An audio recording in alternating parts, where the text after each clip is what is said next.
The tumor in my brain gave me 60 days to live. That's what Dr. Keller told me on a rainy Tuesday in April, her voice gentle but clinical as she showed me the scans. Inoperable.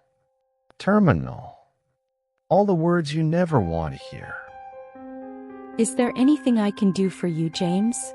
Anything at all? I remember laughing, a hollow sound that echoed in the sterile room. Unless you can grant dying wishes, Doc, I don't think so. That night, as I lay in bed staring at the ceiling, my phone lit up with a notification from an app I didn't recognize. Dying wish, it read, a black icon with a small flame. I don't remember downloading it. Must be spam, I thought, but I opened it anyway. What did I have to lose? Hello, James. We understand you have limited time. We grant one final wish to those who are leaving this world. What is your heart's desire? I should have deleted it. Should have recognized it as some sick joke or scam targeting terminal patients. Instead, I typed, I wish I could live. The response came immediately. Done. But remember, every wish has its price. The app disappeared from my phone.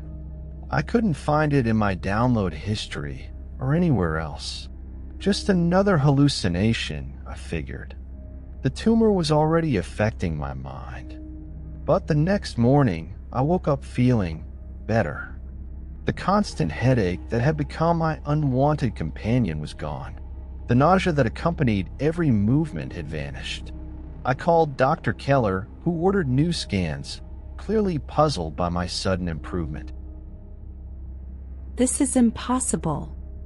The tumor is shrinking. She whispered, staring at the images.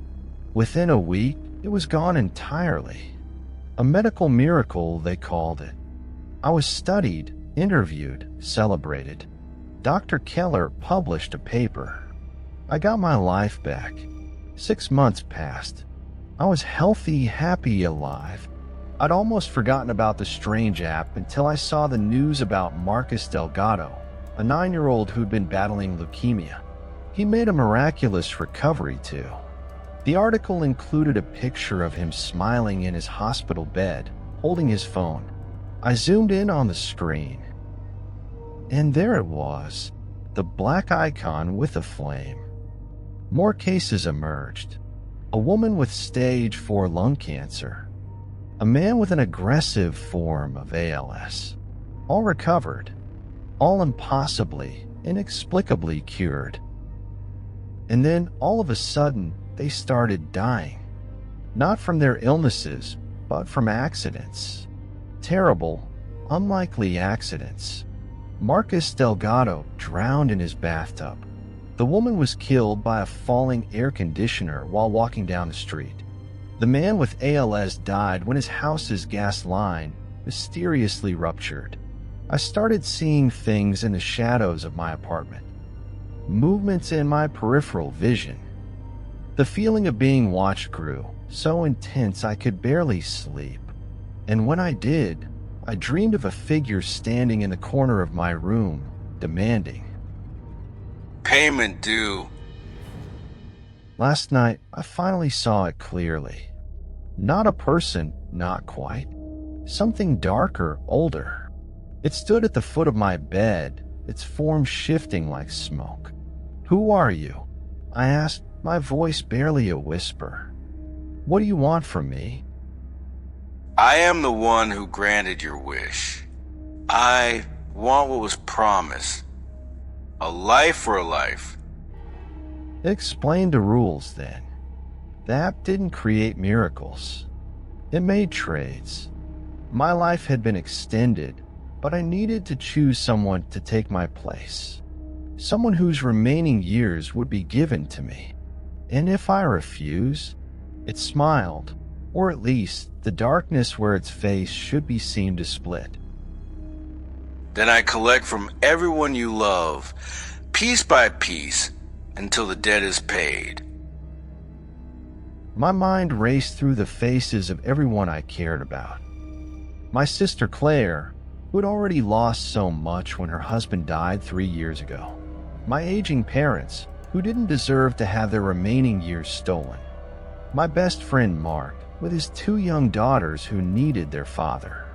I thought about Sarah, the barista who always remembered my order and drew little smiley faces on my cup. Could I justify taking her life just because I only knew her in passing? Or what about Dr. Keller, who had shown me nothing but compassion? The mere thought made me physically ill. The entity watched me silently as I mentally cycled through neighbors, coworkers, acquaintances, each choice more impossible than the last. There has to be another way, I whispered, my voice breaking. There isn't. I can't choose, I finally said, tears streaming down my face. I can't condemn someone I know to death just so I can live. The shadow seemed to consider this for a moment, its form rippling like ink in water. Perhaps you need assistance. My phone screen suddenly lit up, the app interface changing. A search bar appeared with a text. Find suitable candidates. My stomach turned. This was even worse. The idea that I could scroll through human lives like shopping for a new shirt. But my trembling finger tapped the search button anyway, desperate for any alternative to sacrificing someone I knew personally.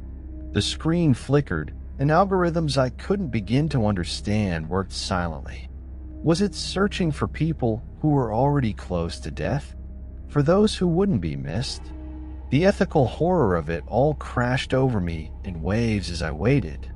Finally, the screen settled. It gave me a name. Someone I've never met. Emily Walsh, 24, healthy, with decades ahead of her. All I have to do is press confirm on the app that has reappeared on my phone, and she dies while I live. I've been sitting here for hours, the phone in my hand, watching her Instagram feed. She's a kindergarten teacher.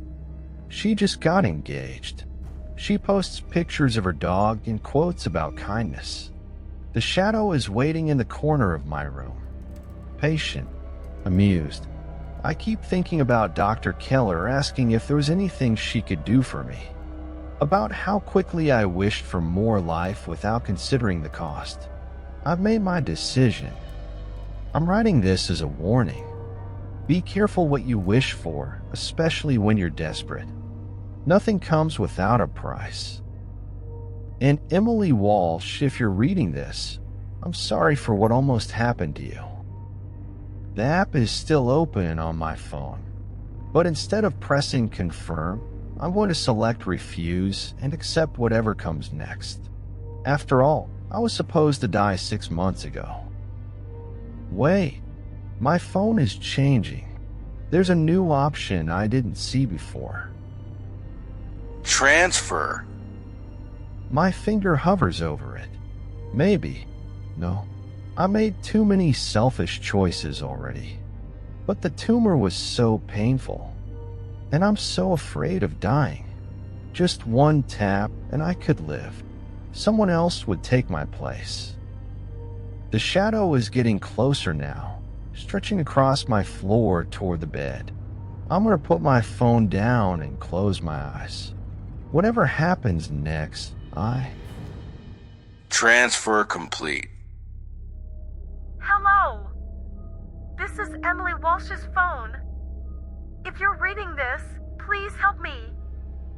Something is wrong. I woke up this morning and everything hurts. There's something in my head. The doctors say it's inoperable. They say I have 60 days. And there's an app on my phone I don't remember downloading.